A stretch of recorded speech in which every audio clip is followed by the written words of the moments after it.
Nè, buổi sáng Phương lại đi tranh tiếp tục bốc bầu cắt ngọn này. Từ sáng giờ là xe này xe thứ hai. Xe thứ ba rồi. Xe thứ ba hả?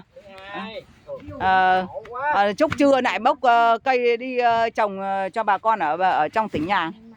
Cây nhà Minh Phương này. 2009 phải không? Cây nhà Minh Phương này. Trời luôn. Bãi nhà mênh mông cái xe nấp cây chứ. Này khách hàng tới. Khách hàng tới tìm mua cây này. Đang thăm đây. Đó bãi nhà Minh Phương mênh mông này. Bát ngát luôn. Cây cắt rồi chưa bứng nữa. Nè đây thì bứng rồi nè. Bà con ai có nhu cầu liên hệ ủng hộ cao su giống Minh Phương nha. 0346 22 6687 nha. Này đây thì cắt rồi chưa bứng này.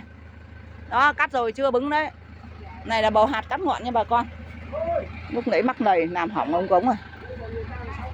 Rồi Minh Phương chào bà con nha. Bà con ai có nhu cầu liên hệ ủng hộ cao su giống Minh Phương nha. Mênh mông bát ngát những bầu là bầu này.